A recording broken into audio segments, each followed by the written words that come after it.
What is going on, my fellow survivors, and welcome to Enshrouded. Today I am going over a new melee build that I have deemed the Juggernaut build. This thing is nearly unstoppable. If we dive into the skill tree, you will see I have 145 skill points in use, 4 skill points available. The reason I have 4 skill points available is due to the fact that 4 skill points are locked in Death Shroud. 1, 2, 3, and 4. You cannot access these 4 skill points until after you defeat the Fell Dragon Youngling. So, getting into the build, we are going to start off by taking Power Parry and Merciless Attack,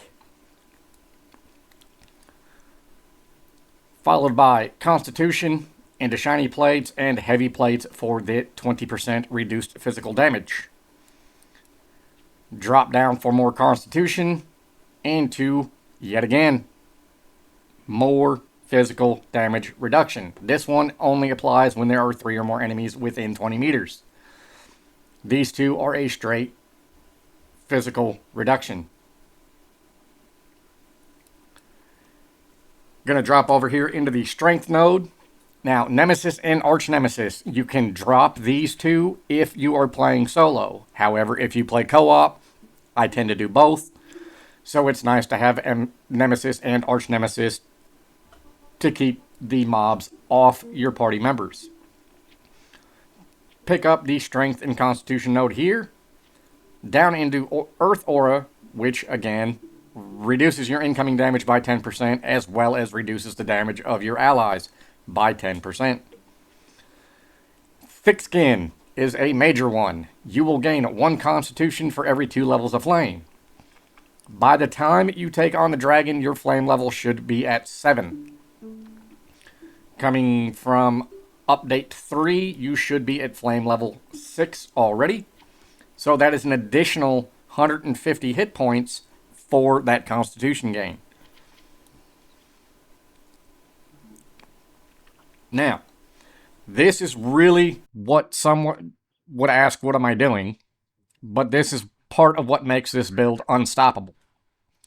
We're going to pick up the Intellect node here, drop into Arcane Deflection, jump over to Blink, and Emergency Blink. Our evasion attack works in tandem with both of these. So, if you've played a melee build, you know how it is. You go to block, your stamina breaks, you get stunned, or you just get stunned because you took a heavy hit. You know you can take the hit, but it kind of sucks getting stunned. This unshackles us from those stuns. Now, another thing within the tank tree that we are picking up is Battle Heal.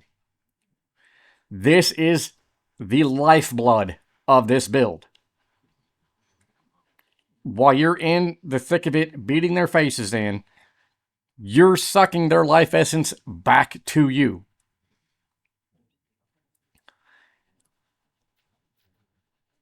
We are going to jump in and pick up Unity. Doesn't really affect us in the slightest for this build. We simply need it in order to drop down to this Intellect node and pick up Life Essence. Now, your maximum health is again increased 5-fold by your Intelligence attribute. When you pick up Exalted, you will gain 1 Intellect for every 2 levels of Flame. Again, coming into Update 4, you should have a Flame level of 6. So that is going to give you an additional 3 Intellect.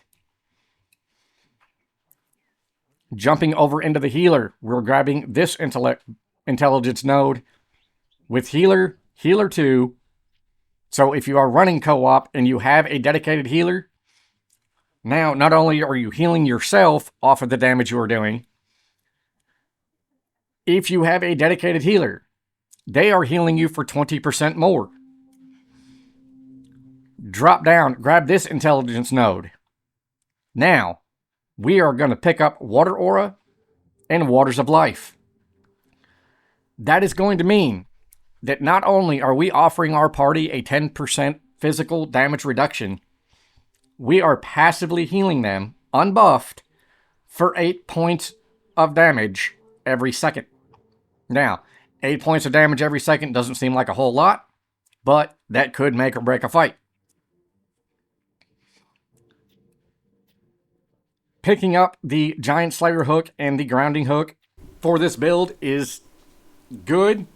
My personal opinion, I wish they would have done grounding hook first and the Giant Slayer hook, as this build mostly relies on grounding hook. However, you cannot get it unless you get the Giant Slayer hook. These two alone are 7 skill points.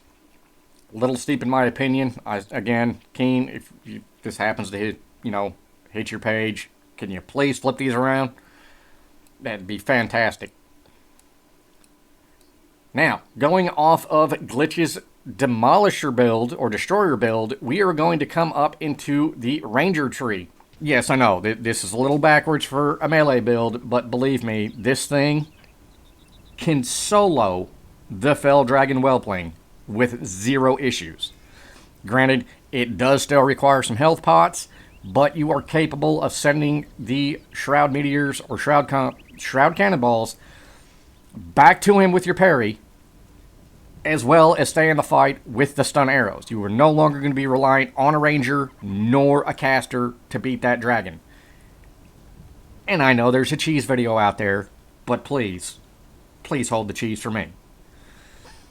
So we're going to hit that dexterity node up into the marksman node, which means that all damage with ranged weapons is increased by 10%. We're going for counter battery. Now, one thing with melee builds is ranged is usually the bane of our existence.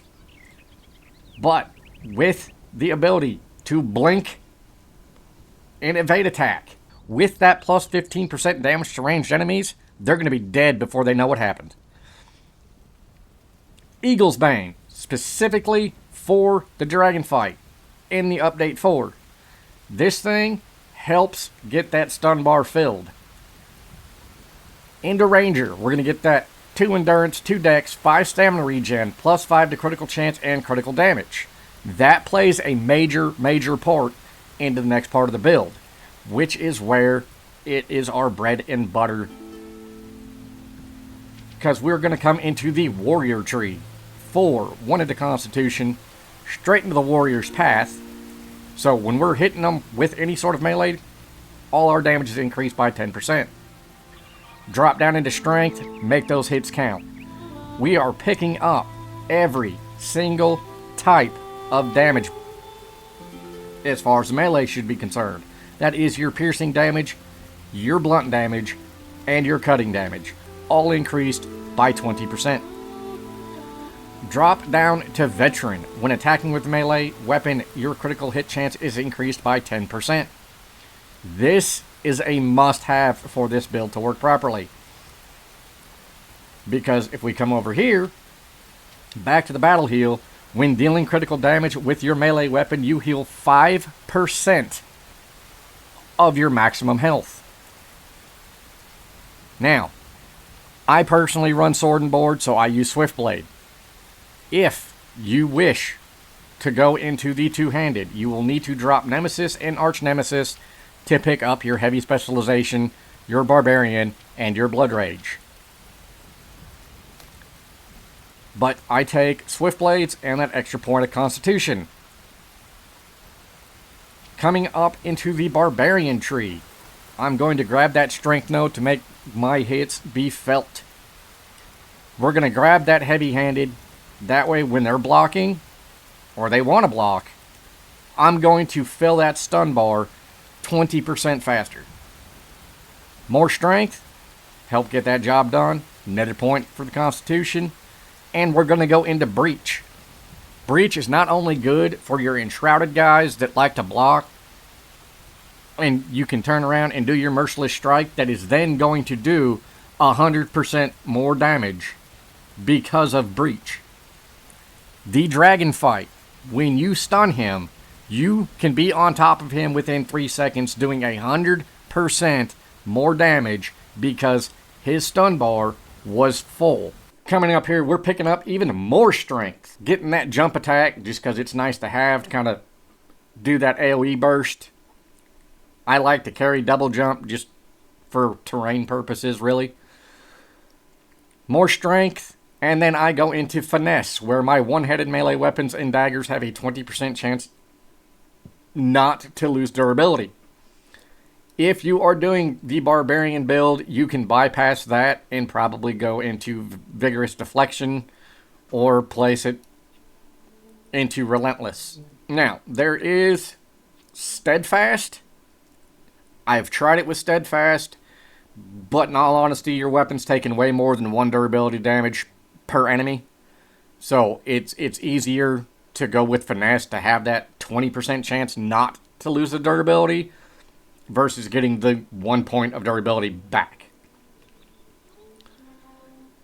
Now, after you defeat the dragon and you collect your remaining 4 skill points, I tend to go in 1 dexterity into airborne just so I have the 30% less stamina usage while I'm gliding. However, that is not necessarily necessary, as I did some testing. With the amount of stamina this build already has, if you're rested, food buffed, you're looking quite healthy on stamina. And being sword and board, you're going to want that stamina so you do not get stam broke. So I would tend to come down and pick up this strength node, this constitution node, and this constitution node, which would leave me with a single point to spend.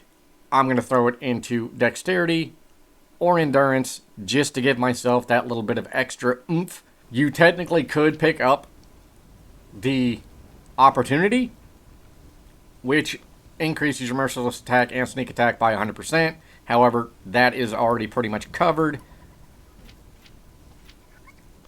under breach, because an overpowered enemy suffers 100% more melee damage for 3 seconds. Merciless attack is a melee that will get off within 3 seconds. So it's kind of countering itself.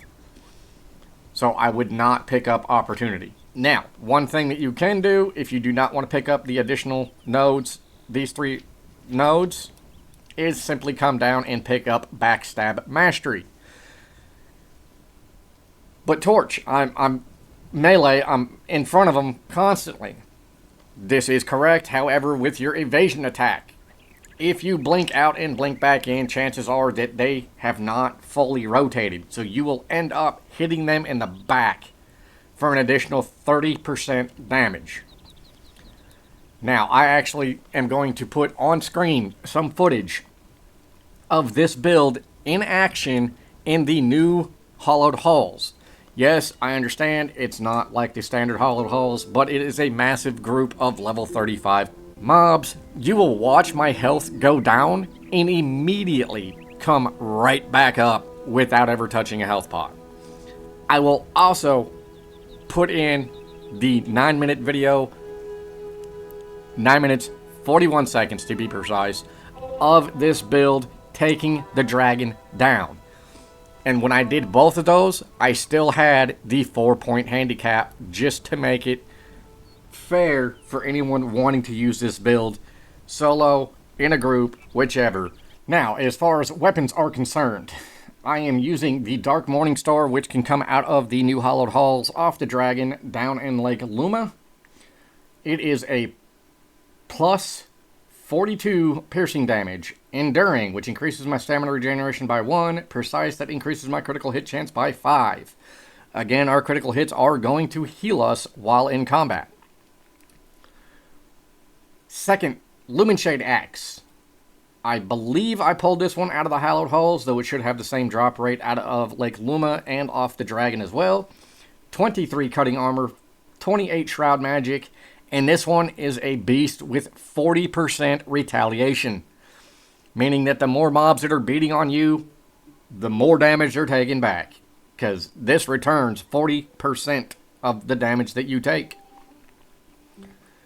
I run double avalanche starters. 7 pierce damage, 7 ice magic, brutal, which increases our critical hit damage by 20%. And again, critical hit means we're getting healed. stamina regeneration, and this is still healing us with 5% leech as 5% damage as health. When it comes down to the armor set, I am running the Mountain's Shadow set, except for my gloves. Again, I am one-handed sword and board, so I want the Wolf's Fang gloves for the plus 15% one-handed melee damage. If you're running two-handed, you will want the full Mountain's Shadow set. Now, I am running the Mountain's Shadow shield. I do this for the actual parry power. That way, when I send the shroud boulders back to the dragon, I am filling his stun bar a lot faster. If you don't know, the parry power is what determines how much stun damage an enemy is going to take. Block determines the amount of stamina drain that you're going to take when you block an attack. So me personally, I prefer Mountain Shadow Shield. For rings, I'm running the Ring of Endless Life and the Ring of the Alchemist. If we take a look at stats, unbuffed, meaning no rested buff, no food buff, no nothing. I'm looking at 1437 on the health, 260 mana, 230 stamina. Critical damage is 169% with a 15% crit chance, 26% chance with melee on crit chance. Protection-wise, I'm looking at a 374 physical resist, a 178 parry power, and a 25 block. I can 100% be poisoned, and it does suck. But having an antidote on hand will resolve that. Now, if I turn around and I throw on my beef stew, my milkshake, and my pumpkin soup, we bump up to 1,637 health. Mana is at 260, stamina is at 280. Our health regeneration is at 18 per second. Bear in mind that this is a passive regeneration, not our combat regen. So this is happening all the time. To me, that is a really good amount of health and enough stamina to kind of stay in the fight and do what you need to do. But I'm going to go ahead and put up the fight of the Hallowed Halls and let you see that bar go down and come right back up, followed by that dragon fight. If you guys wish to see more survival crafting game content, make sure to hit that like and subscribe button. And until next time,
I want to thank you all for watching.